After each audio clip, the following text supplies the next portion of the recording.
ఒకసారి 24వ తారీఖు నాడు రాసిన పరీక్షలకు సంబంధించి గతంలోనే సుధీర్ ర్యాంక్ ప్రవేశం చేయించడం కానీ ప్రత్యేకమైన తరగతి ప్రవేశం సాధన చేసిన సందర్భంగా అభివృద్ధి తెలియదు. ఆ పోటీ పరీక్షలు ప్రిపేర్ చేయడం వల్ల ఆత్మధైర్యంతో సాధించాలని లక్ష్యంతో పోయి తెలంగాణ రాష్ట్ర భవిష్యత్తుకు సంబంధించిన ఉన్నత అధికారులుగా పొందే అవకాశాన్ని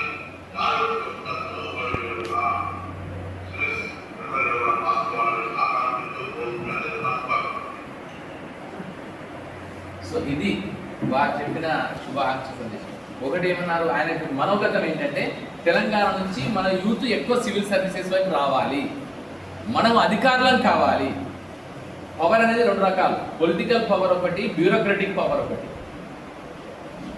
పొలిటికల్ పవర్ మనతోని కాదు, ఫ్రాంక్లీ స్పీకింగ్. ఎందుకు కాదంటే ఇక అది దాని వెనుక చాలా చాలా వ్యవస్థలు ఉన్నాయి. కానీ బ్యూరోక్రటిక్ పవర్ మన చేతుల్లో ఉంది. నువ్వు ఒక్కడవే సైన్యం, అతడే ఒక సైన్యం. You are one army, single one man army. నువ్వు అక్కడ పొలిటికల్ చేయాలంటే 1,00,000 మందిని నువ్వు కన్విన్స్ చేయాలి, 1,00,000 మందితో నువ్వు ఒప్పించుకోవాలి, 1,00,000 మందిని మెప్పించాలి. చాలా టఫ్ టాస్క్. కానీ ఇది నువ్వు ఒక్కడవే కదా, నేను ఒక్కడనే కదా, నా ఇష్టం, నా చేతులు నా కంట్రోల్లో ఉన్నాయి కదా, నా టైం నా కంట్రోల్లో ఉంది, నా బ్రెయిన్ నా కంట్రోల్లో ఉంది. కానీ ఇతరుల బ్రెయిన్లని ఇతరుల టైంలని కంట్రోల్ చేయలేను. ఇప్పుడు నేను ఉన్నాను, 50 మంది వస్తున్నారు జనరల్గా, నేను రప్పించగలిగాను 50 మంది. ఇప్పుడు రప్పించలేకపోయాను. 18 మంది 20 మంది 25 మంది వచ్చారు, 25 మంది వచ్చారు. సగం మందిని రప్పించలేకపోయాను, వేరు వేరు కారణాలు. నేను I don't find fault with them. But నేను ఖచ్చితంగా 10:45 ఇక్కడ ఉండాలంటే ఉన్నాను. It is under my control.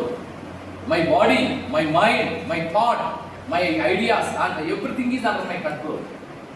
కనుక ఇది చేయగలుగుతాం. ఆ బ్యూరోక్రటిక్ పవర్ మన చేతిలో ఒక్కడే సాధించగలిగింది. కానీ మొత్తం మీ ఊరు, మీ కుటుంబం, మొత్తం మీ వ్యవస్థ అంతా కూడా చక్కబడుతుంది, సాధించబడుతుంది, గెలుస్తుంది, నిలుస్తుంది.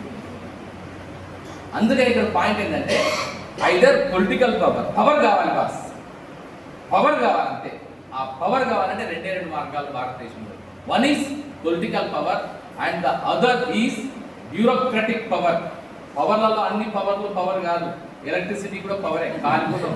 ఇలా పెడితే కరెంట్ వ్యక్తిగా కూడా సన్నగానే ఉంటుంది. బట్ ముట్టుకున్నావా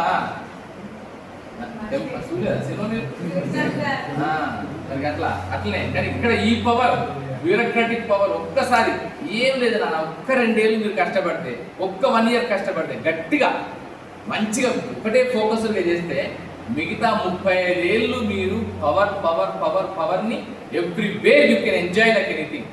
మీరు ఒక టెంపుల్కి వెళ్ళాలన్నా మీకు ప్రోటోకాల్ ఉంటుంది. వాడు వచ్చి టెంపుల్కి వెళ్ళాలంటే మీరు పెద్ద క్యూలో నిలబడిపోవాలి.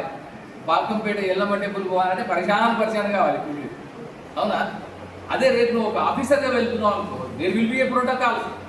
నీకు వచ్చి వాడు వచ్చేసి పూర్ణ కుంభంతో ఎదురుగా పట్టుకొచ్చి మంత్రాలు చదువుకుంటే నేను తీసుకుపోతాడు. ఓ శాలో కప్పుతాడు, అమ్మవారి శాలోని కప్పుతాడు, నీకు బొట్టు పెడతాడు. మిగతా జనాలందరినీ ఆపి మరి you will be A VIP treatment తీస్తారు. ఈ పవర్ ఎక్కడ దొరుకుతుంది? ఓన్లీ మన ఇంటలెక్చువాలిటీ, మన నాలెడ్జ్, మన ఈ ఎగ్జామ్స్ ద్వారా మాత్రమే సాధ్యము. సో అందుకని we must become the bureaucratic power centres కావాలి. సో అందుకని మినిస్టర్ గారు చెప్పేది ఏంటంటే మన వాళ్ళు బ్యూరోక్రటిక్ పవర్ని తీసుకురావాలంటే ఇది ఒక this is the factory. Study circle is nothing but a factory of creating that bureaucratic future bureaucrats. So అందుకని మీ అందరికీ కావాల్సిన ప్రతిదీ చేయడానికి ఆయన రెడీగా ఉన్నాడు. సో అందుకని నేను మరొక్కసారి రీఅఫర్మ్ చేసి చెప్తున్నా, ఎంఫసైజ్ చేసి చెప్తున్నా, మేము అన్ని ఇస్తాం, మీకు ఏది కావాలి. అందుకే మీరు చెప్పగానే తగ్గిన నాకున్న పరిధిలో విచెవర్ వాటెవర్ మేమంతా కూడా ఇస్తా డెఫినెట్గా, పక్కా 100%. మీ అందరిది మేమంతా ఎవరెవరైతే వస్తారో అటెండెన్స్ని బట్టి మేమంతా స్టైపెండ్ కూడా మేము ఇస్తాం, పక్కా 100%, తిరిగే లేదు. ఎందుకంటే ఐదో ప్రతివేలు ఆ 5,000 కోసం మళ్ళీ ఎక్కడికి వెళ్తారు? వద్దు, దాని గురించి మీరు ఆలోచించద్దు. మీరు you must focus on your studies, that's it. అంతే మనం చేయాల్సి. సో అందుకని మీకు అందరికీ నా రిక్వెస్ట్ ఏంటంటే, ఇది ఈ 29 days కౌంట్ డౌన్ స్టార్ట్ అయింది. ఈ కౌంట్ డౌన్లో మన పట్టుదల వదలొద్దు, మన లక్ష్యాన్ని వదలొద్దు, మన గమ్యాన్ని వదలొద్దు, ముందుకు వెళ్ళాల్సిందే. అందుకని మీకు అందరికీ మరొకసారి శుభాకాంక్షలు తెలియజేస్తూ ఇంకొకటి మీ అందరితో ఒక అద్భుతమైన పాట చేసి ఎట్లా పాట విన్నారా మీరు? ఇప్పుడు మన పాట విందాం. అందరు మీరే ఉన్నారు, చూసినారు అట్లా.